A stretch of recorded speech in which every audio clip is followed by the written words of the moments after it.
தர்மா,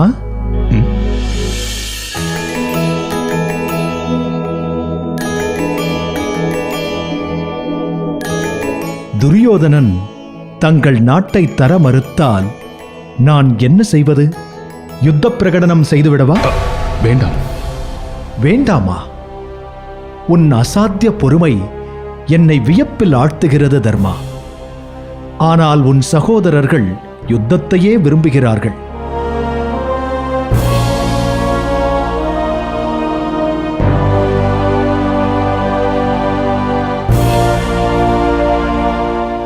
யுத்தம் இறுதிக்கட்ட தீர்வாக இருக்க வேண்டும் என்பதே எனது விருப்பம்.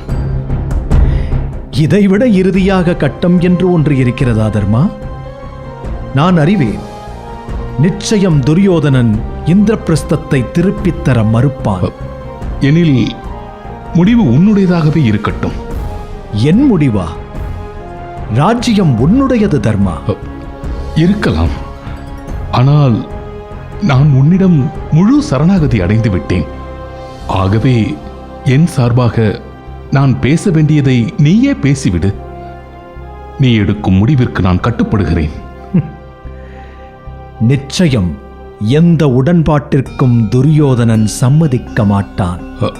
அப்படியா? ஆம், துரியோதனன் நிச்சயம் ராஜ்யத்தை மறுப்பான். யாசகனுக்கு ஒரு ராஜ்யத்தையே தானமாக கொடுத்தாலும் கொடுப்பானே தவிர பாண்டவர்களுக்கு நிச்சயம் தரமாட்டான். துரியோதனன் ஊருக்கெல்லாம் நல்லவன், பாண்டவர்களுக்கு மட்டுமே கெட்டவன்.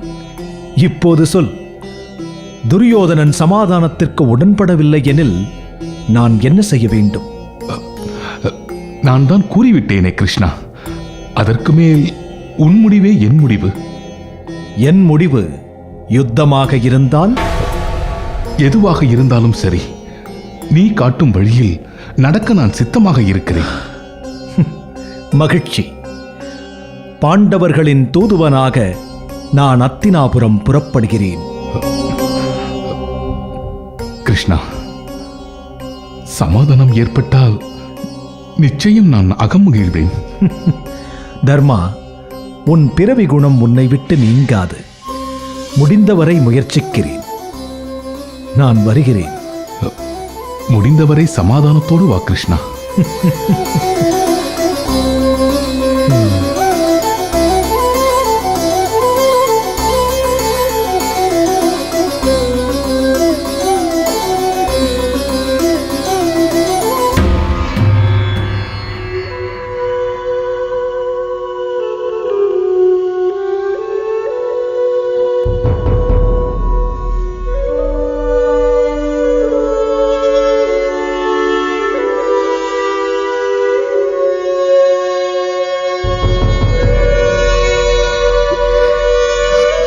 திரௌபதி, திரௌபதி, ஏன் இந்த கண்ணீர்? கண்ணீர் வடிக்க பிறந்தது பெண்ணிடம் என்று கேள்வியுட்டுள்ளேன். அது என் விஷயத்தில் உண்மையாகிவிட்டது. கண்ணீர் வடிக்கிறேன். அதை பற்றிய கவலை உனக்கு எதற்கு? திரௌபதி, ஏன் இந்த கோபம்?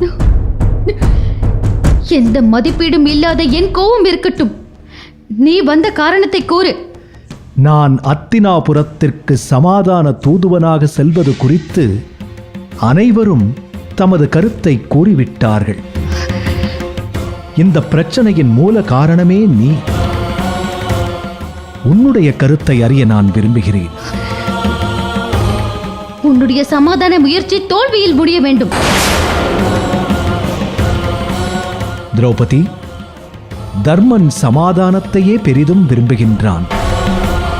அவை நடுவே மானத்தை இழந்தது தர்மராஜன் இல்லையே. ஆகையால் அவர் சமாதானத்தை தான் விரும்புவார். துடித்தது நான், கண்ணீர் விட்டது நான், மானத்தை இழந்து நின்றது நான்.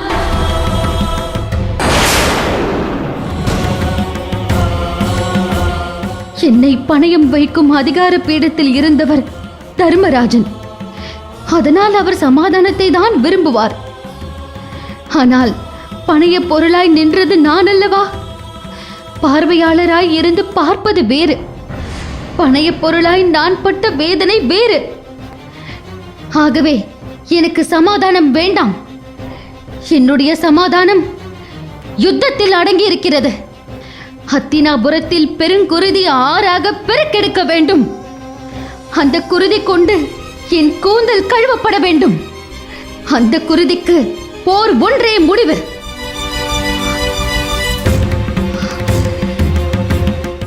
திரௌபதி, நீ விரும்பும் நீதி அழிவின் உச்சத்தில் கிடைக்கும் நீதி. அந்த நீதி உன்னையே அடித்து விடலாம். அப்படி ஒரு அழிவு நேர்ந்தால் நான் அழிந்துவிட சித்தமாக இருக்கிறேன்.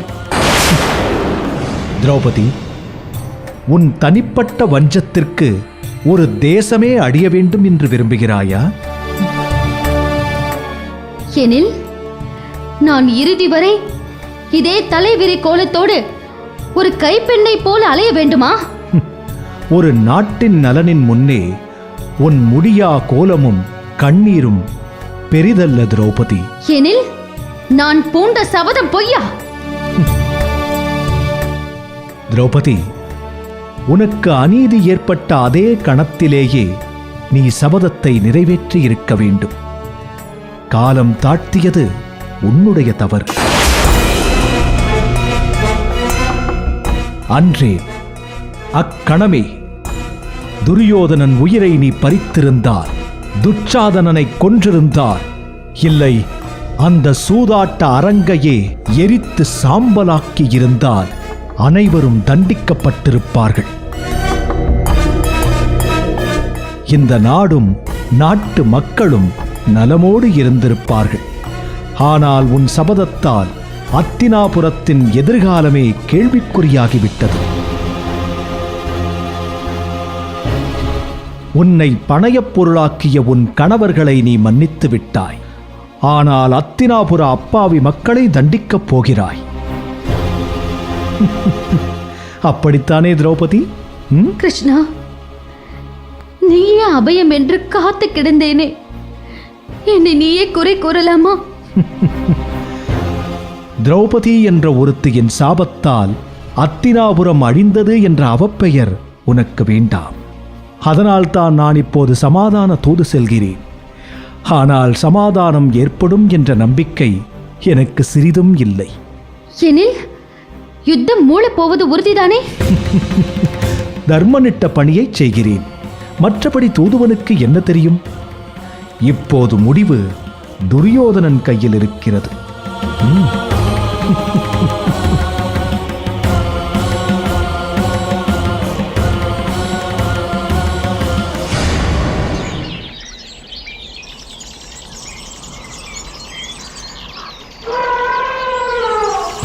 அவையோருக்கு வணக்கம்.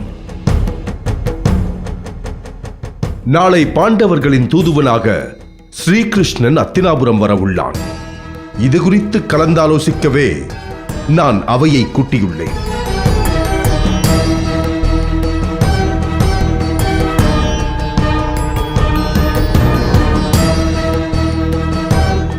குறுக்கிடுவதற்கு மன்னிக்க வேண்டும் அரசே. தூதுவர்கள் வருவதும் போவதும் வழக்கமான ஒன்றுதானே. இதில் கலந்தாலோசிக்க என்ன இருக்கிறது? துரியோதனா, அரசர் இன்னும் பேசி முடிக்கவில்லை. அதற்கு முன்பு முந்திரிக்கொட்டை போல் நீ பேசுவதும் சரியில்லை. தூதுவனாக வருவது துவாரகையின் அரசன் ஸ்ரீகிருஷ்ணன். பரந்தாமன் என்று 7 லோகங்களால் போற்றப்படும் கோவிந்தன். அவன் நம் நாட்டுக்கு தூதுவனாக வருவது அத்தினாபுரத்தின் பெருமை.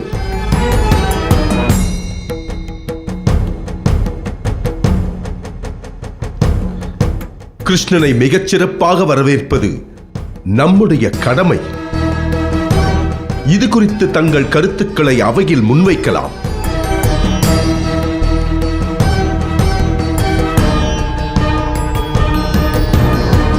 நாம் அத்தினாபுரத்தின் எல்லைக்கே சென்று அரச மரியாதையோடு அழைத்து வருவோம். அரசரின் கருத்தோடு நான் உடன்படுகிறேன். பிரம்மாண்ட விழாவிற்கு ஏற்பாடு செய்து பல பரிசுப் பொருட்கள் கொடுத்து கிருஷ்ணனை வரவேற்பதே முறையாக இருக்கும். அது மட்டுமல்ல, கிருஷ்ணரை பூர்ண கும்ப மரியாதையுடன் அழைத்து வரலாம். விதுரா, உன் கருத்தை கூறு. கிருஷ்ணனுக்கு பிரம்மாண்டமான வரவேற்பை கொடுப்பது தேவையற்றது.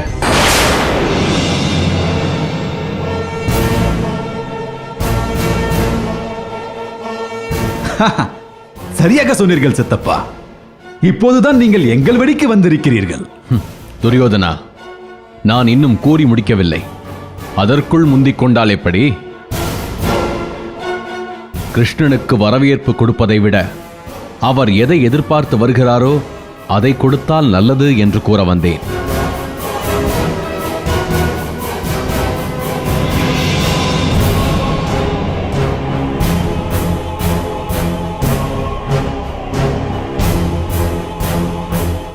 அப்போதே நினைத்தேன் சாத்தான் வேதம் ஓதுகிறது என்று. பாண்டவர்களின் நலனை சிந்திக்காவிட்டால் உங்களுக்கு உறக்கம் வராதே. திருதராஷ்டிரா, அத்தினாபுரம் மரபுக்கு என்று ஒரு மாண்பு இருக்கிறது. தூதுவனாக வரப்போவதோ ஒரு அரசன். ஆகவே அவனை சிறப்பாக வரவேற்பது நமது கடமை. பிரச்சனையை தூதாக கொண்டு வருபவருக்கு எதற்கு வரவேற்பு? கிருஷ்ணர் ஒன்றும் அத்தினாபுரத்தின் நலன் கருதி வரவில்லையே. பல நேரங்களில் எதிரிக்கு சாதகம் செய்வதே நமக்கு நன்மையாகும். இது எங்கே உன் போன்ற முன்கோபிகளுக்கெல்லாம் புரியப் போகிறது? யார் நலனுக்காக கிருஷ்ணர் தூதுவராக இங்கே வந்தாலும் கிருஷ்ணர் போற்றப்பட வேண்டியவர் என்பதில் ஐயமில்லை. ஆகவே அவரை சிறப்பான முறையில் வரவேற்கத்தான் வேண்டும்.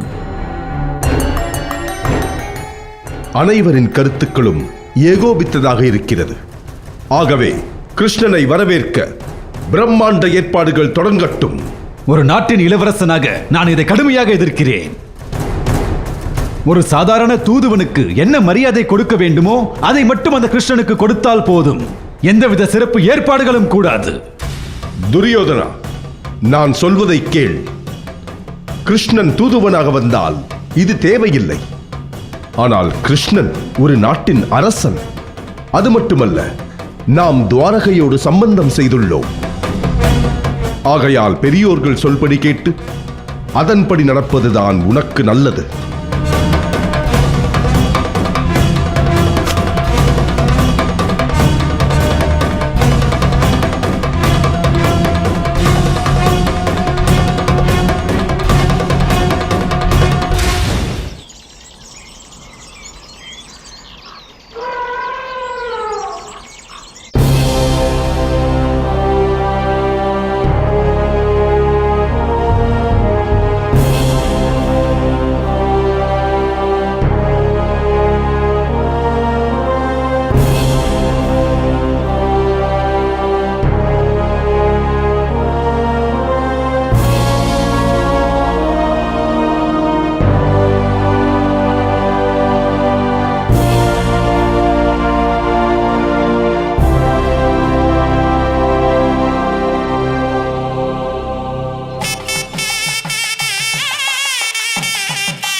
திருதராஷ்டிரா, ஸ்ரீ கிருஷ்ணருக்கு உன் மரியாதையை செலுத்திவிடு.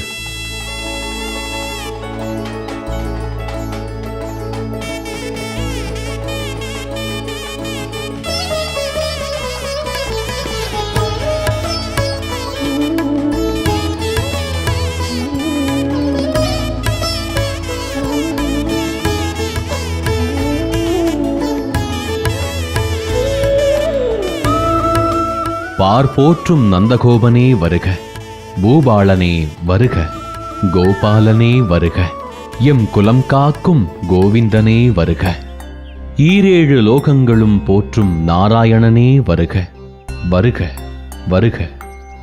கோபாலா, பரந்தாமா, உன் வருகையால் அத்தினாபுரம் புத்தொளியோடு துலங்குகிறது. தீ ஜுவாலையென உன் திருவதனத்தில் சுடர்விடும் ஒளி எங்கள் மனங்களில் நிறைந்திருக்கும் இருளை விரட்டட்டும். ஸ்ரீகிருஷ்ணா, அஞ்ஞானம் புகுந்த மனதில் மெய்ஞானத்தை விதைக்கும் பரம்பொருளே, உன் பாதங்கள் பட்ட இடத்தில் பாவங்கள் தொலைந்து போகும். இக்கட்டான நிலையில் எம்மை காக்க வந்தாய் பெருமானே. மாதவா, வீடு பேரளிக்கும் கோவிந்தா, கோபாலா, இன்னல்களை போக்கும் ஸ்ரீகிருஷ்ணா, இக்கட்டான தருணத்தில் எழுந்தருளியுள்ளாய். உன்னால் இந்த நாடும் நாட்டு மக்களும் சுபிட்சம் பெறட்டும். நிகழவிருக்கும் ஆபத்திலிருந்து காத்தருள்வாய் நாராயணா. ஸ்ரீகிருஷ்ணா, உன்னை காணும் பாக்கியம் இல்லாதவள் இந்த காந்தாரே. ஆனால் உன்னை மனக்கண்ணால் தரிசிக்காத நாள் இல்லை, உன்னை துதிக்காத பொழுதில்லை. இருளை விளக்கத் தோன்றிய சூரியனாய் இந்த அத்தினாபுர அவையில் எழுந்தருளியிருக்கிறாய். ஸ்ரீகிருஷ்ணா, வருக வருக. உன் வருகையால் எங்கள் அத்தினாபுர சாம்ராஜ்யமே பெருமை பெற்றது, பேறு பெற்றது. அத்தினாபுரத்தின் அரசனாக நான் தந்த பூரண கும்ப மரியாதையையும் கோதானத்தையும் ஏற்றுக்கொண்டதற்கு என் மனமார்ந்த நன்றி.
பொறுமை. எதற்காக மூவரும் ஒரே நேரத்தில் காலில் விழுகிறீர்கள்? ஒருவர் ஒருவராக கிருஷ்ணரிடம் வந்து ஆசி பெறலாமே.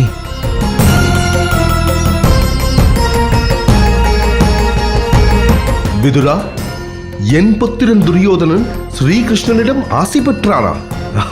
இப்போதுதான் என் மனம் ஆனந்தம் அடைகிறது. துரியோதனா, ஸ்ரீகிருஷ்ணரிடம் ஆசை பெற்ற உனது செயலால் நான் உண்மையில் முதன்முறையாக அகம் மகிழ்ந்தேன்.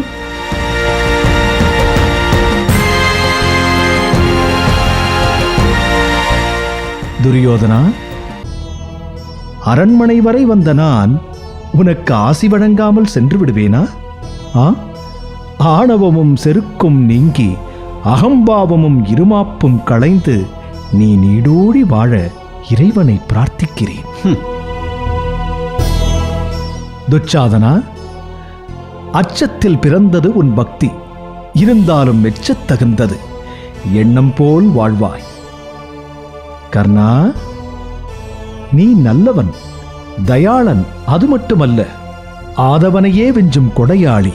ஆனால் சேர்க்கை உன் வாழ்வை சிதைக்கிறது. ஆயினும் வாழ்த்துகிறேன். நீங்கா புகழோடும் தடையிலா கொடையோடும் வாழ்வாய்.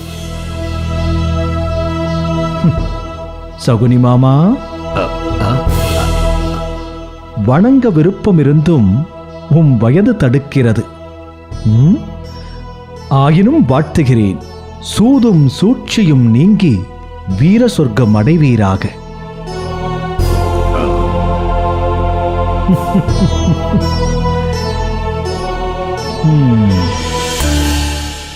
கிருஷ்ணா, உன் வருகை எனக்கு அளவிலா ஆனந்தத்தை கொடுக்கிறது. உன் வருகையால் இந்த அத்தினாபுர சாம்ராஜ்யமே பேறு பெற்றது. நான் சாதாரண தூதுவன். எனக்கு எதற்கு இந்த மரியாதையும் போற்றலும் புகழ்ச்சியும்? நான் கூறுவது சரிதானே துரியோதனா? கிருஷ்ணா, நீ தூதுவனாக வந்திருக்கலாம், ஆனால் பார்போற்றும் பரந்தாமன் இல்லையா? நீ எங்கள் அரண்மனையில் தங்க வேண்டும். இதுதான் எங்கள் அனைவரின் விருப்பமும். மகனே துரியோதனா, நீ வேண்டுகோள் வைத்தால் கிருஷ்ணன் சம்மதிக்க வாய்ப்பு உண்டு. கிருஷ்ணா, நீ எங்கள் சத்ருவின் தூதுவனாக இருக்கலாம். ஆனால் ஒரு வகையில் நீ எங்களுடைய உறவினன். ஆகவே இந்த அரண்மனையில் தங்கி இதுவரை நீ காணாத சுகபோகங்களை துய்த்து இன்புற்றிருக்க வேண்டும்.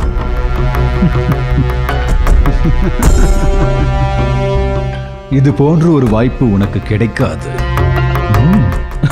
ஆம் கிருஷ்ணா, துவாரகையோ சிறிய நாடு, அங்கு என்ன செல்வமும் வளமும் இருக்கப் போகிறது? நீ பாலிலே ஊறி பன்னீரிலே குளித்து அறுசுவை அமுது உண்டு பட்டு பஞ்சரையிலே படுத்திருக்கலாம்.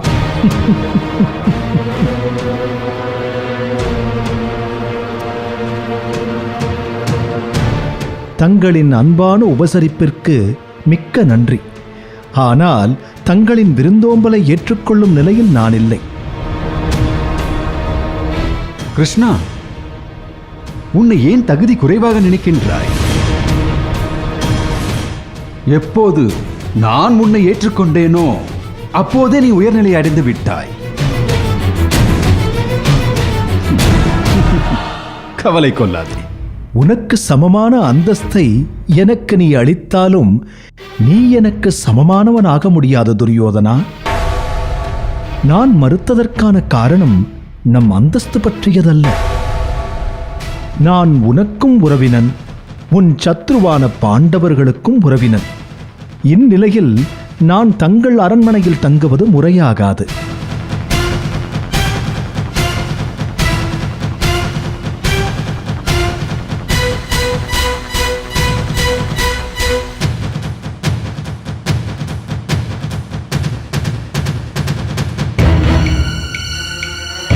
அது மட்டுமன்று, என் தூது வெற்றியடைந்து விட்டால் உன் உபசரிப்பை ஏற்றுக்கொள்வதில் எனக்கு எந்த பிரச்சனையும் இல்லை.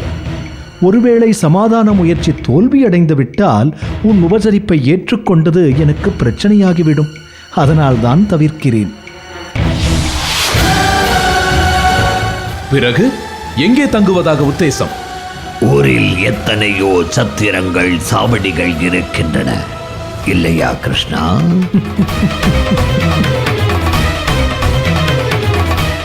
இதுவும் நல்ல யோசனையாகத்தான் இருக்கிறது.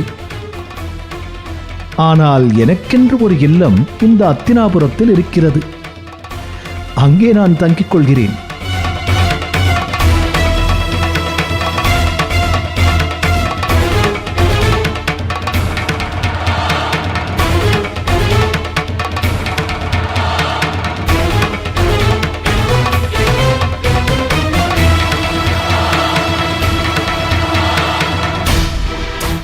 சொந்த வீடா?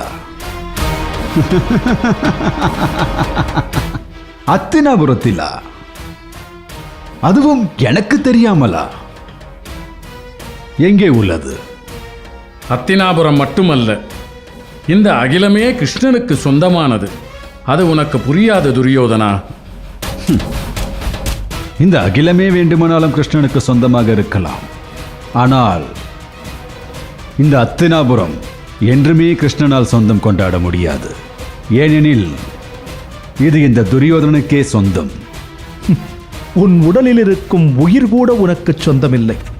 காலதேவன் கட்டளையிட்டால் அது உன் விருப்பத்தை கேட்காமலேயே உன்னை விட்டு சென்றுவிடும். இதை நீ அறிய வாய்ப்பில்லை என்பதால் அத்தினாபுரத்தை உனக்கு சொந்தமானது என்கிறாய். அதனால் உன் மீது எனக்கு கோபமில்லை துரியோதனா. நீ கோபப்பட்டாலும் அதனாலும் எனக்கு ஒன்று பாதகம் அல்ல. சரி, அதை விடு. அரசரின் கோரிக்கையை ஏற்று நீ இங்கு தங்க வேண்டும். நான் ஏற்கனவே சொல்லிவிட்டேன், அதற்கான சூழ்நிலை இதுவல்ல என்று. எங்களை அவமானப்படுத்தவே எங்களின் கோரிக்கையை ஏற்க மறுக்கிறாய்.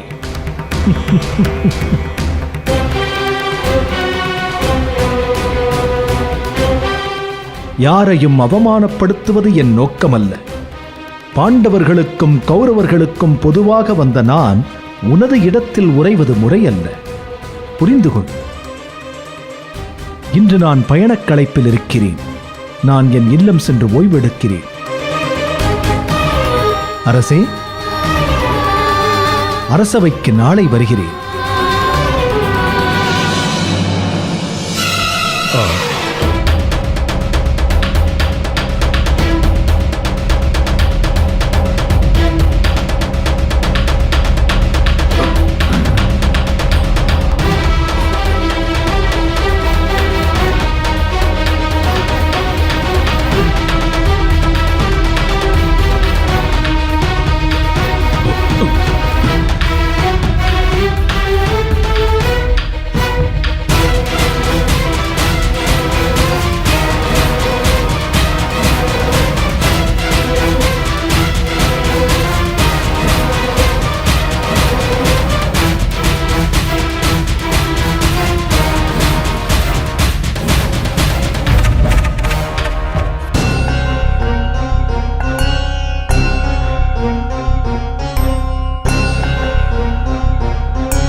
கிருஷ்ணா, எனக்கு ஒரு சந்தேகம். சந்தேகமில்லாத மனித மனம் ஏது? 4 வேதங்களை கற்றுத் தேர்ந்தாலும் தாங்களும் மனிதர்தானே? கேளுங்கள் அந்தணரே. உன் இல்லம் துவாரகையில் அல்லவா இருக்கிறது? அத்தினாபுரத்தில் எனக்கு ஒரு இல்லம் இருக்கிறது என்றாயே, எங்கு இருக்கிறது? உண்மைதான், எனக்கொரு இல்லம் இங்கேயும் இருக்கிறது. அதுதான் எங்கு இருக்கிறது என்று கேட்கிறேன். முடிந்தால் கண்டுபிடியுங்கள், பார்க்கலாம்.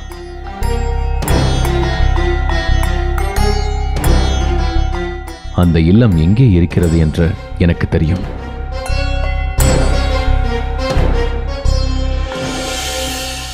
என்னடா இது வியப்பாக இருக்கிறதே!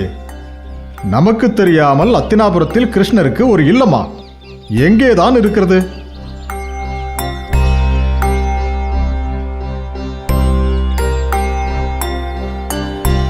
இதோ இந்த இல்லம்தான் கிருஷ்ணனின் இல்லம்.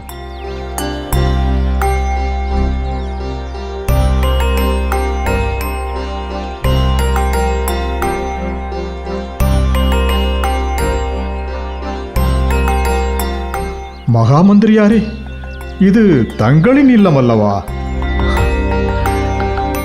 எனதென்று இந்த உலகில் ஏதுமில்லை. இங்கே இந்த மண்ணில் இருப்பதெல்லாம் பரம்பொருளான கிருஷ்ணனுடையது. கிருஷ்ணனுடையது எல்லாம் என்னுடையது. விளங்கவில்லையே. என்னை சரணடைந்தோர் தனதென்று ஏதும் கொண்டதில்லை. தனக்கென்று கொள்பவரெல்லாம் என்னை சரணடைவதில்லை. என்னை பற்றியோருக்கு இந்த பிரபஞ்சமே உரியதாகிறது.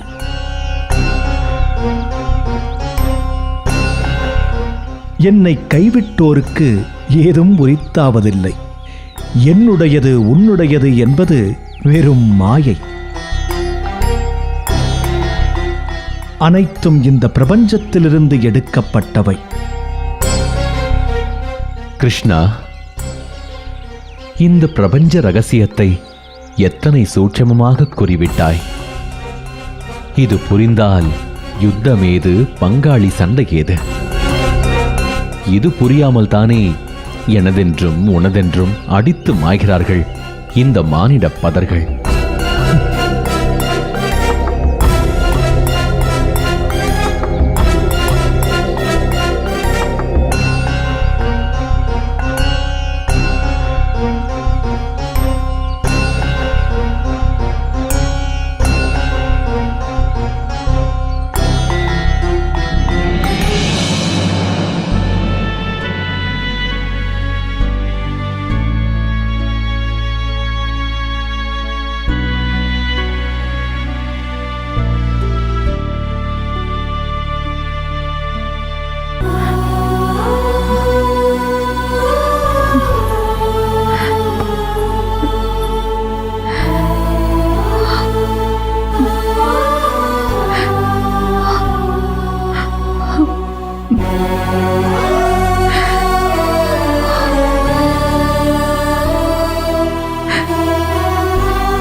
கிருஷ்ணா, என் புத்திரர்களை பிரிந்து ஏங்கி கிடந்த என் மனதிற்கு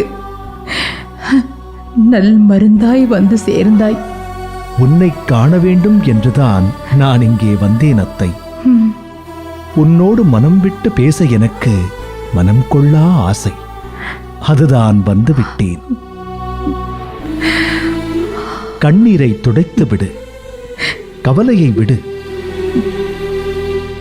கிருஷ்ணன் நான் இருக்கிறேன்.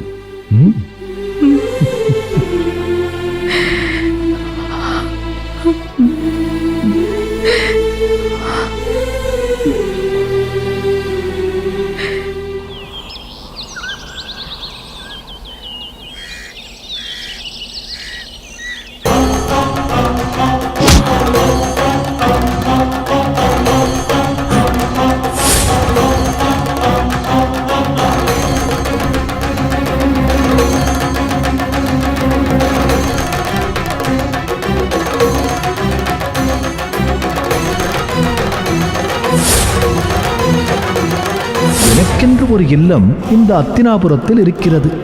அங்கே நான் தங்கிக் கொள்கிறேன்.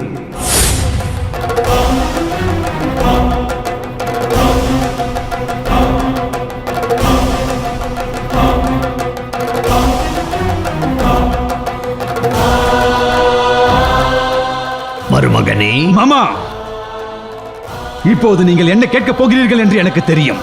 நானாவது எழுந்து நின்று விட்டேன், நீங்கள் அனைவரும் அவன் கால்களில் விழுந்து விட்டீர்களே என்று கேட்கப் போகிறீர்கள். நானாக அந்த கைவனின் காலில் விடவில்லை. அவன் ஏதோ சூழ்ச்சி செய்து அவன் கால்களில் விட வைத்து விட்டான். அனைவரையும் அவமானப்படுத்தி விட்டான். இந்த அத்தினாபுரத்தின் இளவரசனை அவமானப்படுத்தியது மாபெரும் தவறு. அவனை மன்னிக்கப் போவதும் இல்லை, அதை மறக்கப் போவதும் இல்லை. அண்ணா, அந்த கிருஷ்ணன் நம்மை மீண்டும் அவமானப்படுத்தி விட்டால் வேண்டாம் அண்ணா, வேண்டாம். துச்சாதனா, உன் மானம் வேறா, என் மானம் வேறா? நம்மை அவமானப்படுத்தி அந்த கயவனுக்கு தக்கதொரு பாடத்தை கற்பித்தே ஆக வேண்டும். அந்த கயவன் நம் அழைப்பை மறுத்து இப்போது எங்கே தங்கி இருக்கிறான்? அதை நான் கூறுகிறேன். அந்த கிருஷ்ணன் இப்போது விதுரன் வீட்டில் இருக்கிறானா? பார்த்தீர்களா? அந்த விதுரன் செய்ததை பார்த்தீர்களா? சத்ருவின் தூதுவனை தலைவாழை இலை போட்டு உபசரித்து இல்லத்தில் தங்க வைத்திருக்கிறான் அந்த தாசையின் மகன். விதுரர் இதை செய்யாவிட்டால் தான் நாம் ஆச்சரியப்பட வேண்டும். அந்த கிருஷ்ணனுக்கு அவையில் அழைப்பு விடுத்தேன். ஆனால் அந்த திருடன் என் அழைப்பை ஏற்க மறுத்த அந்த விதுரனின் இல்லத்தில் தங்கிவிட்டான். நம்மை அவமானப்படுத்தும் நோக்கத்தோடு தான் இங்கே வந்திருக்கிறான். அவனை பதிலுக்கு அவமானப்படுத்தியாகவே வேண்டும். பாருங்கள், அவனை என்ன செய்கிறேன் என்று பாருங்கள்.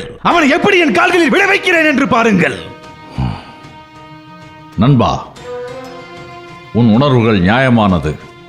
உன் அவமானம் என் அவமானம். நீ என்ன செய்தாலும் அதற்கு நான் உடன்படுகிறேன்.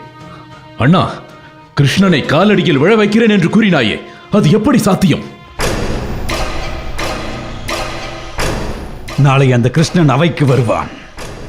அவன் அமரப்போகும் இருக்கைக்கு அடியில் மிகப்பெரிய பள்ளத்தை தோண்ட வேண்டும்.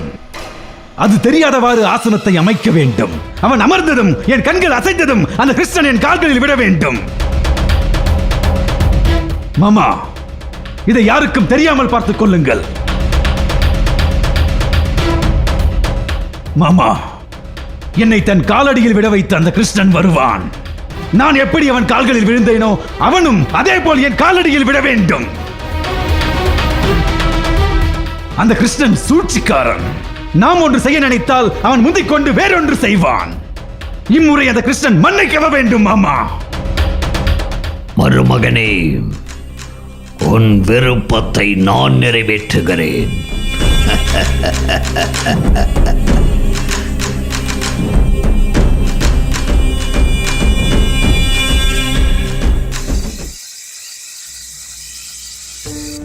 என் புத்திரர்கள் நாடிழந்து அகதிகளாக இருக்கிறார்கள்.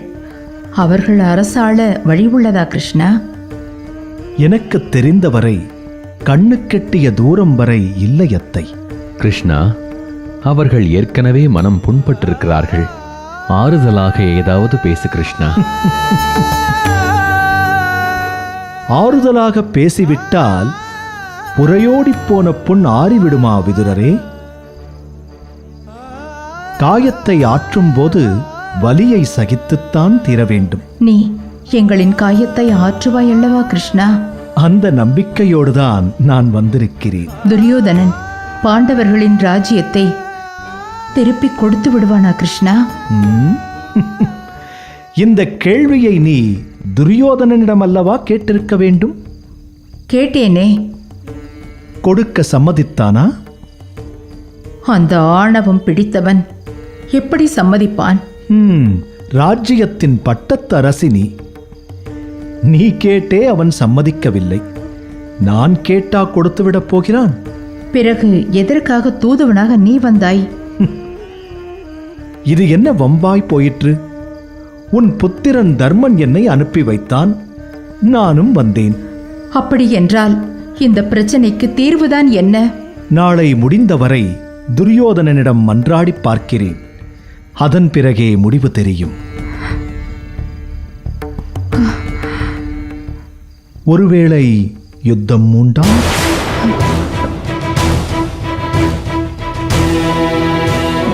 யுத்தமா?